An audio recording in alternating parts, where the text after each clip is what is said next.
Hello everyone. देखिए अब next topic करते हैं हम एलईडी। देखो ये जो हम कर रहे हैं एलईडीज होगी, फोटो डायोड्स होगी, ये सब है हमारे पास special purpose PN junction diode के पार्ट। ठीक है, वहाँ पर मैंने आपको बताया था जैसे जीनर डायोड, फोटो डायोड और लाइट एमिटिंग डायोड। ठीक है, उस टॉपिक के ही ये पार्ट चल रहे हैं special purpose PN junction diodes के। ठीक है, तो देखो LED light emitting diode, LED की फुल फॉर्म क्या है? Light emitting diodes. आजकल तो एलईडी बल्ब भी आ गए हैं और एलईडीज आपने देखी भी हुई है कैसी होती है। ठीक है, देखो इसमें क्या बोलता है, it is heavily doped PN junction diode. ये कैसी है? PN junction diode heavily doped होगी। ठीक है, which converts the electrical energy into light energy. देखो फोटो डायोड में क्या था, वहां पर लाइट एनर्जी जो थी वो कन्वर्ट हो रही थी इलेक्ट्रिकल एनर्जी में। यहाँ पर उल्टा है, यहाँ इलेक्ट्रिकल एनर्जी कन्वर्ट होगी किसमें? लाइट एनर्जी में, यानी कि यहाँ से हमें लाइट मिलेगी। Clear? And this diode emits the light under the forward biasing. और याद रखना है ये डायोड किसमें लाइट एमिट करेगी? फॉरवर्ड बाइसिंग के अंदर, यानी कि फॉरवर्ड बाइसिंग के केसेस होंगे इसमें। ठीक है, सिंबल देख लो, बिल्कुल फोटो डायोड जैसा ये देख लो, पीएन जंक्शन डायोड बनी हुई है। और यहाँ पर सिर्फ डिफरेंस क्या है फोटो डायोड और एलईडी में? फोटो डायोड में लाइट ऐसे फोल्ड करवाते थे हम, एरो नीचे की साइड होते थे, यहाँ से लाइट एमिट हो रही है तो ये बाहर की साइड। ठीक है, एच म्यू क्या है? एनर्जी ऑफ फोटोन्स है, जिसको हम लाइट भी बोलते हैं। ठीक है, तो ये एच म्यू है, देखो यहाँ से एमिट हो रही है। क्लियर है इतनी बात? ठीक। कंस्ट्रक्शन की बात कर लेते हैं। देखो कंस्ट्रक्शन भी बिल्कुल सेम डायग्राम है, लेकिन इसमें एक रेजिस्टेंस लगा देंगे हम। ये रेजिस्टेंस क्या करता है? ब्राइटनेस को कंट्रोल करेगा। क्यों? क्योंकि ये रेजिस्टेंस करंट को कंट्रोल करेगा, तो यहाँ पर जो लाइट एमिट होगी उसकी ब्राइटनेस को भी ये कंट्रोल करेगा। क्लियर? तो लिखा हुआ है कंस्ट्रक्शन में, in this PN junction diode is connected from a battery, battery से कनेक्टेड है PN junction diode, through a resistance R, R के थ्रू। ठीक है, which controls the brightness of the light emitted, जो कि कंट्रोल करेगा ब्राइटनेस ऑफ लाइट जो एमिट होगी। क्लियर? वर्किंग समझते हैं इसकी। देखो वर्किंग बड़ी सिंपल सी है। देखो क्या होगा इसके अंदर, ये फॉरवर्ड बाइसिंग में है, पी वाला देख लो ये प्लस से कनेक्टेड है और एन वाला नेगेटिव से कनेक्टेड है। ठीक है, अगर फोटो डायोड में याद है आपको, वहाँ रिवर्स बाइसिंग थी, पी वाला नेगेटिव से और एन वाला पॉजिटिव से। यहाँ फॉरवर्ड बाइसिंग में है तो पी टाइप कहाँ से? प्लस से, और एन वाला नेगेटिव से कनेक्टेड है। अब देखो इसमें होता क्या है, किस तरीके से यहाँ पर ये लाइट एमिट होगी। देखो आपको पता है यहाँ पी साइड क्या है हमारे पास? मेजोरिटी होल्स होते हैं। क्लियर? और माइनॉरिटी क्या होते हैं? यहाँ इलेक्ट्रॉन्स होते हैं। और एन में मेजोरिटी क्या होते हैं? इलेक्ट्रॉन्स होते हैं, ये पता है आपको। और यहाँ पर जो माइनॉरिटी होते हैं वो क्या होते हैं? होल्स होते हैं। मेजोरिटी इलेक्ट्रॉन्स और माइनॉरिटी होल्स होते हैं। क्लियर? अब देखो जब ये फॉरवर्ड बाइसिंग में जाएगी तो ये जो डिप्लीशन है आपको पता है कि डिक्रीज होती है। ठीक है, तो डिक्रीज हो जाएगी। और क्या होगा देखो, यहाँ पर ये वाले जो होल्स हैं वो इधर जाएंगे और ये वाले जो इलेक्ट्रॉन्स हैं वो इधर जाएंगे। मतलब क्या होगा? रिकम्बिनेशन होगा इनका। कैसे? देखो ये वाले जो इलेक्ट्रॉन्स हैं ये इधर जाएंगे और यहाँ पर माइनॉरिटी है इलेक्ट्रॉन्स, तो हम यही बोल सकते हैं कि ये वाले जब इधर जाएंगे तो माइनॉरिटी का यहाँ बढ़ जाएंगे और वे रिकम्बाइन हो जाएंगे इन होल्स से, मतलब मेजोरिटी के साथ रिकम्बाइन होंगे। और ये वाले होल्स इधर जाएंगे, मतलब यहाँ एन में क्या है? होल्स माइनॉरिटी हैं और इलेक्ट्रॉन्स मेजोरिटी हैं। तो ये वाले जब इधर जाएंगे तो यहाँ माइनॉरिटी बढ़ जाएंगे और वो मेजोरिटी के साथ क्या हो जाएंगे? रिकम्बाइन होंगे। तो ये जो रिकम्बिनेशन होगा इस टाइम पे क्या, यहाँ से एनर्जी कुछ रिलीज होगी। क्लियर है? ये जो एनर्जी हमने कहा कि रिकम्बिनेशन के टाइम जो रिलीज होगी यहाँ से, तो यहाँ पर एक ट्रांसपेरेंट विंडो लगी होती है। ठीक है, जहाँ से ये लाइट एमिट होगी। जैसे फोटो डायोड में भी थी, वहाँ तो हम फोल्ड कराते थे उस विंडो से, लेकिन यहाँ से क्या होगी? इस विंडो से लाइट एमिट होगी। क्या इतनी बात क्लियर है? और इसलिए लिख रखा हमने ये एच म्यू। तो रिकम्बिनेशन की वजह से जो एनर्जी यहाँ पर रिलीज होगी वही हमने बोला कि ये लाइट एमिट हो रही है।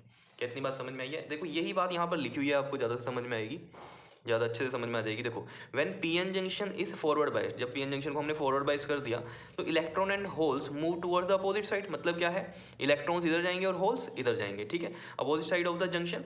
Therefore excess minority carriers on either side of the junction boundary recombine with the majority carriers near the junction। मतलब समझो इसके क्या हुआ। देखो देयरफॉर एक्सेस माइनॉरिटी कैरियर्स, मतलब क्या? यहाँ माइनॉरिटी क्या है? इलेक्ट्रॉन्स हैं। तो ये वाले इलेक्ट्रॉन जब इधर जाएंगे तो ये बढ़ जाएंगे ना।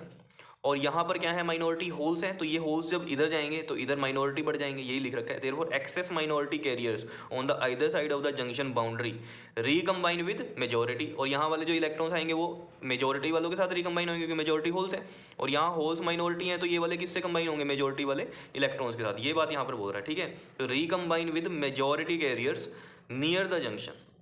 और फिर क्या लिखा हुआ है? On the recombination of electron and holes the energy is given out in the form of light. और जो एनर्जी रिलीज होगी वो किस फॉर्म में होगी? लाइट की फॉर्म में। And the released energy is nearly equal to the energy gap. और ये जो एनर्जी रिलीज होगी ये किसके नियरली होगी? जो एनर्जी गैप होगा इनका। क्लियर है इतनी बात या नहीं? समझ रहे हो ये चीज़? ठीक। तो एनर्जी गैप आपको पता ही है क्या होता है? वैलेंस बैंड और कंडक्शन बैंड का जो फॉरबिडन एनर्जी गैप होता है उसको हम बोल रहे हैं यहाँ पर। ठीक है, तो देखो जो एनर्जी रिलीज होगी वो हमने बोल दिया कि एनर्जी गैप के इक्वल होनी चाहिए। ठीक है, तो एनर्जी रिलीज कौन सी है? H mu. यही है, यहाँ से देख लो एनर्जी एच म्यू है, ठीक है। ये किसके इक्वल होने चाहिए, एनर्जी गैप के इक्वल हो गई, ठीक है। अब ये म्यू यहाँ क्या होता है, फ्रीक्वेंसी होता है, क्या होता है ये, फ्रीक्वेंसी होता है, ठीक। फ्रीक्वेंसी को हम ऐसे भी लिख सकते हैं सी बाय लैम्डा, फ्रीक्वेंसी को हम ऐसे लिख सकते हैं सी बाय लैम्डा। तो ये चीज़ वही लिख रखी है यहाँ पर, एनर्जी गैप इक्वल है एच म्यू के। अगर मैं यहाँ लिखना चाहूँ तो लिख सकता हूँ ये देखो एच म्यू, क्लियर। तो energy gap is equal to h c by lambda, mu की वैल्यू क्या है, सी बाई लैम्डा। सी क्या होती है हमारे पास, velocity of light, and lambda is the wavelength, clear. तो यहाँ से हम वेवलेंथ की वैल्यू निकाल सकते हैं, देखो लैम्डा की वैल्यू निकल जाएगी, एच सी यहीं रहेगा, लैम्डा इधर चला जाएगा और ई जी नीचे आ जाएगा। तो हम देखो एनर्जी गैप अगर हमें पता है तो हम लैम्डा निकाल सकते हैं, लैम्डा निकल गया तो हमें पता चल जाएगा कि किस कलर की लाइट है या किस रीजन के अंदर ये आएगी, ठीक है। जैसे हमें पता है रेड का जो वेवलेंथ है वो सबसे ज़्यादा होता है, ठीक है। तो ज़्यादा वेवलेंथ आएगी तो हम बोल सकते हैं कि वो रेड लाइट होगी, समझ रहे हो इतनी बात, ठीक है। तो ये चीज़ आपको समझ में आ गई होगी। तो ये लिख भी रखा है हमने यहाँ कि this is the wavelength of the emitted light. तो एमिटेड लाइट की जो वेवलेंथ होगी वो यहाँ से हम इस तरीके से पता कर सकते हैं। एच आपको पता है प्लैंक्स कांस्टेंट होता है, ये वेलोसिटी ऑफ लाइट हो गई इन फ्री स्पेस, और ये एनर्जी गैप, क्लियर। तो हम लैम्डा निकाल सकते हैं, क्लियर है इतनी बात, ठीक है। अब इसकी वी आई करेक्टरिस्टिक्स देखो जरा, वी आई करेक्टरिस्टिक्स कौन सी होंगी, फॉरवर्ड बाइस वाली जो पीएन जंक्शन डायोड की थी वही है, देख लो हमने सिर्फ फॉरवर्ड वाली, क्योंकि फॉरवर्ड में ही ऑपरेट करनी है, ये तो फॉरवर्ड वाली बनाई हुई है। लेकिन यहाँ पर देखो अलग अलग कलर के लिए बनाई हुई है, red, yellow, green and blue. Red के लिए देखो जरा, वोल्टेज कम अप्लाई करेंगे और ये देखो लार्ज करंट हमें मिल रहा है इसमें, ठीक है ना। और फिर थोड़ी और वोल्टेज अप्लाई की है तो फिर हमें येलो कलर मिल रहा है, क्योंकि इसका करंट थोड़ा देख लो यहाँ पर थोड़ी ज़्यादा वोल्टेज पे इंक्रीज हो रहा है, ठीक है। फिर और ज़्यादा वोल्टेज इंक्रीज करेंगे, फिर ग्रीन कलर के लिए आएगा, फिर ब्लू कलर के लिए आएगा, समझ रहे हो इतनी बात। अब इस चीज़ को समझो, देखो अभी देखो आपको एक फॉर्मूला बताया लैम्डा इजिकल टू में एच सी बाय एनर्जी, ठीक है। यहाँ से देखो जरा, ये वेवलेंथ है और ये रहा एनर्जी गैप। एनर्जी गैप अगर हमारा कम होगा तो लैम्डा ज़्यादा होगा, लैम्डा ज़्यादा किसका है, रेड का है, समझ रहे हो इतनी बात, ठीक है। तो एनर्जी गैप जो है कम है तो कम वोल्टेज पे ही ये लार्ज करंट फ्लो हो जाएगा, क्योंकि एनर्जी गैप कम है तो कम वोल्टेज पे ही ये ऑपरेट हो जाएगा, ठीक है। तो ये देखो कम वोल्टेज दी क्योंकि एनर्जी गैप कम है, तो ये देखो ये करंट इंक्रीज हो गया, ठीक है। और इसका लैम्डा ज़्यादा होगा, एनर्जी गैप कम तो लैम्डा ज़्यादा, क्योंकि देख लो ये कम वोल्टेज पे ही करंट इंक्रीज हो रहा है। फिर एनर्जी गैप देख लो बढ़ता जा रहा है तो हमें थोड़ी थोड़ी वोल्टेज भी बढ़ानी पड़ रही है, समझ रहे हो इतनी बात। ये देख लो यहाँ पर ये लैम्डा इसका सबसे ज़्यादा, फिर कम वाला है, फिर उससे कम, फिर उससे कम, ये आपको पता भी है, ठीक है कि लैम्डा आपको पता है ना, इस तरीके से होता है ये विब ग्योर में, ये लैम्डा रेड में ज़्यादा होगा और वॉयलेट में कम होता है, ठीक है। इस तरीके से चलता है ये, तो ये ऐसे समझ सकते हो, यहाँ पर ये कम, फिर उससे ज़्यादा, फिर उससे ज़्यादा, फिर उससे ज़्यादा, फिर उससे ज़्यादा, फिर उससे ज़्यादा, फिर ये सबसे ज़्यादा, ठीक है। तो ये हमने 4 कलर्स के लिए बनाई हुई है यहाँ, red, yellow, green and blue के लिए। क्या इतनी बात क्लियर है। अब देखो जो मेन इसमें कहानी है वो क्या है, कहता है forward current conducted by the junction determines the intensity of light emitted.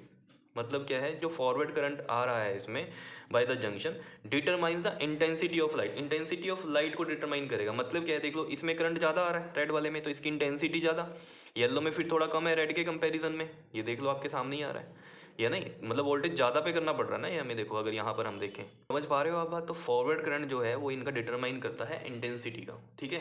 तो यहाँ पर पहले ये फॉरवर्ड करंट आ रहा है हमारे पास, फिर उसके बाद, फिर उसके बाद, फिर उसके बाद, तो इसका मतलब इसकी इंटेंसिटी ज़्यादा होगी, इतनी बात समझ रहे हो, ठीक है।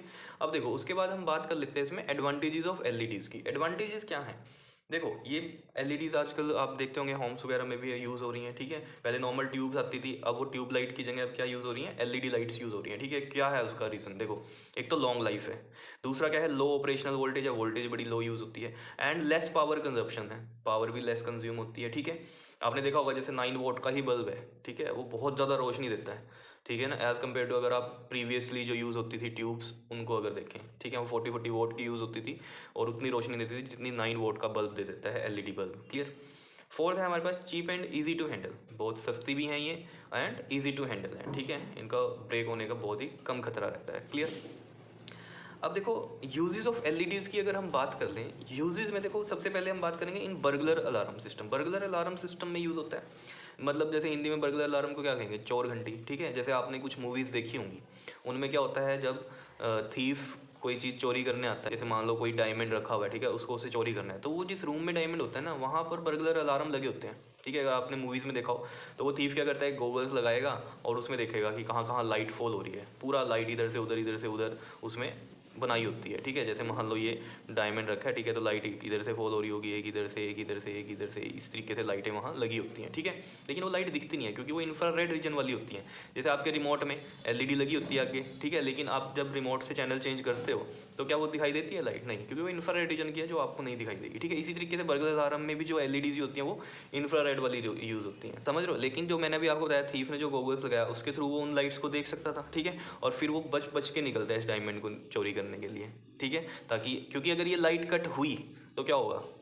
बजर बजेगा, समझ रहे हो इतनी बात। बर्गलर अलार्म में पता है आपको एक बजर होता है, वो बज पड़ेगा अगर ये लाइट कट हुई, ठीक है ना, समझ रहे हो। तो ये चीज़ आपको समझ में आ गई होगी कि एलईडीज यूज़ होती हैं वहाँ पर, लेकिन कौन सी यूज़ होती है बर्गलर में? इंफ्रारेड वाली, ठीक है। क्योंकि देखो वेवलेंथ आपको यहाँ पर देखो, अगर आपको याद हो, वेवलेंथ से भी हम देख सकते थे कि किस कलर की लाइट है या किस रीजन में आ रही है, और फ्रिक्वेंसी से भी। फ्रिक्वेंसी में देखो एनर्जी गैप क्या है, डायरेक्टली है।